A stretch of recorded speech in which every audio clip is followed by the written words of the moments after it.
There are some stories that leave us with more questions than answers. When Jeffrey Epstein died in a New York jail cell this summer, he left behind a trail of crime and corruption.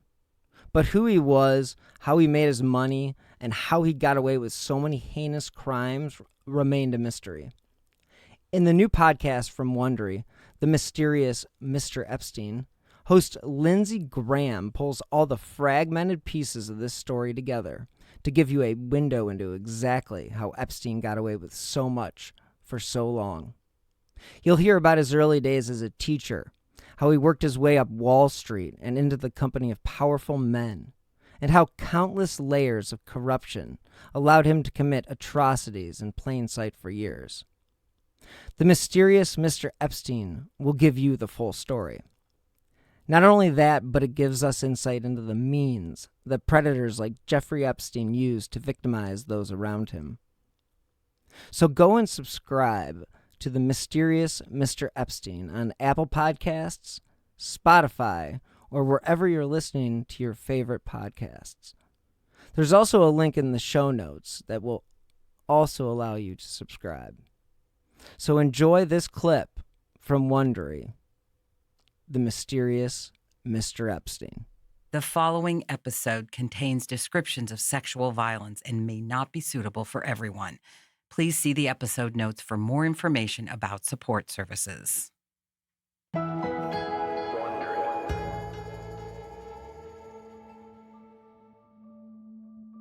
It starts with a 14-year-old girl with $300 in her purse. She's a freshman at Royal Palm Beach High School.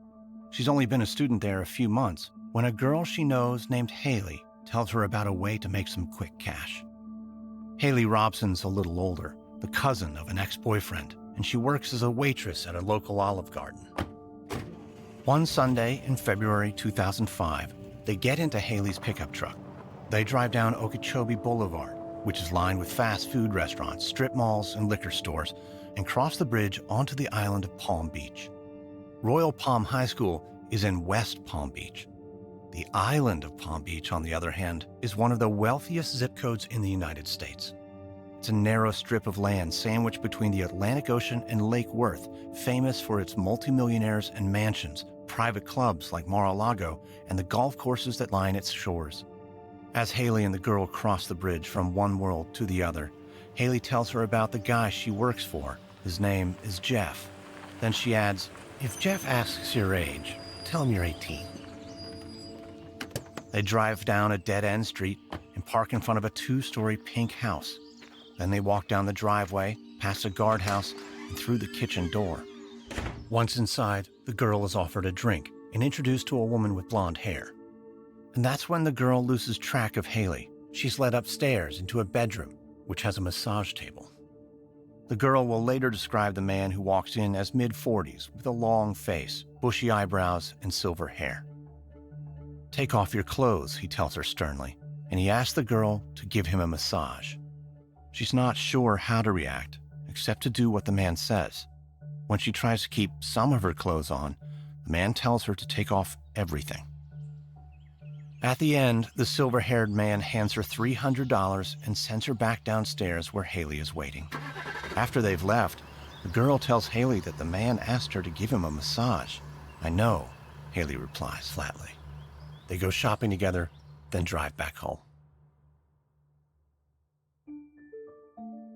Rumors are flying among the students at the high school that girls are being paid to perform sexual favors for a rich man in Palm Beach. A few days after the girl's visit to the mansion, another student at school calls her a whore. The name-calling turns into a fight, and the fight lands both girls in the assistant principal's office. When the administrator rummages through the girl's purse, she finds $300. At first, the girl won't say where the money came from, but eventually she opens up to her parents. And on March 15th, 2005, she and her parents speak with a detective from the Palm Beach Police Department. Slowly, sometimes through tears, the 14-year-old tells the detective her story. From the description of the man, the house, and that first name, Jeff, the police think that they may know who the girl is talking about. He's a wealthy guy in Palm Beach. He's even donated money to the Palm Beach Police Department recently to help pay for much-needed new equipment. They place a photo of the man in a lineup, and the girl points to him right away. Jeffrey Epstein. The police will conduct dozens more interviews like this as the investigation continues, interviews with other young women and other girls. But this is the first time the Palm Beach Police Department will speak with one of Jeffrey Epstein's victims. And more women will speak in the years to come. You're just thrown into a world that you don't understand, and you're screaming on the inside, and you don't know how to let it come out. That same night, Jeffrey Epstein is 1,200 miles away at a charity benefit inside an old bank building that's been converted into one of the most lavish event spaces in New York City. Rod Stewart is performing. In a photo taken that night, Epstein's wearing a double-breasted navy jacket, a blue shirt, and a gold watch with a black leather band.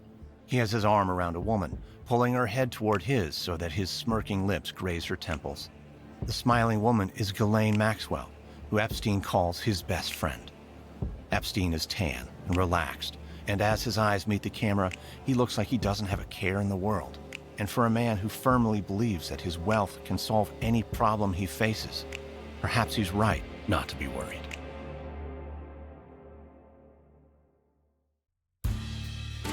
From Wondery, I'm Lindsay Graham, host of American Scandal, and this is the mysterious Mr. Epstein.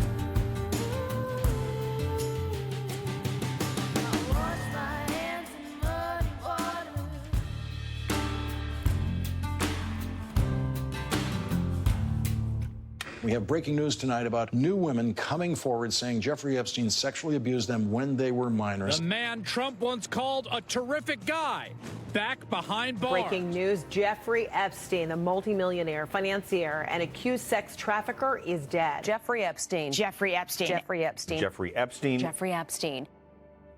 Long before Epstein dominated headlines as a sex trafficker of girls and young women, he received a glowing reception in the highest reaches of American society.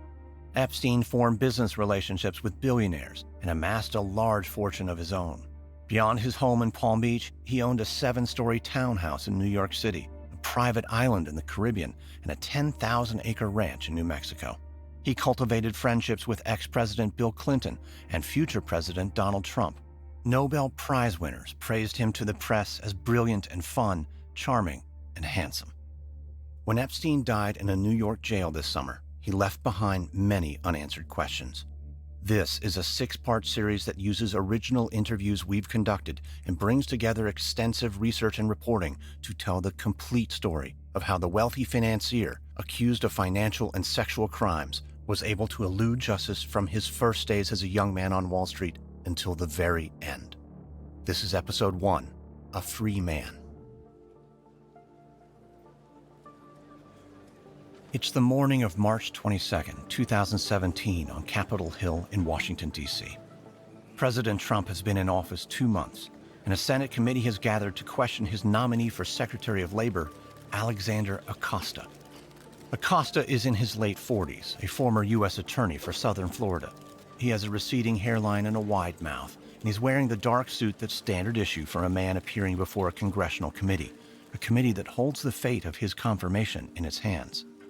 Nearly 2 hours pass, more or less amicably. Trump has had some controversial cabinet picks, but Acosta is not considered one of them.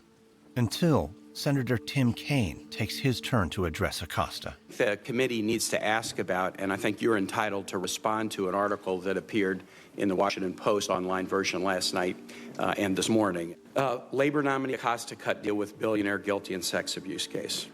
The billionaire is Jeffrey Epstein. There was once a time before the investigations, before the sexual abuse conviction, when rich and famous men loved to hang around with Jeffrey Epstein, a billionaire money manager who loved to party. President Trump called Epstein a terrific guy back. Senator Kaine asks Acosta why he didn't indict Epstein nearly 10 years ago when these accusations first surfaced. And there's an allegation that I just read that you did not pursue a federal indictment, even though your staff had advocated that you do so. Is that accurate? That was just a preview of the mysterious Mr. Epstein.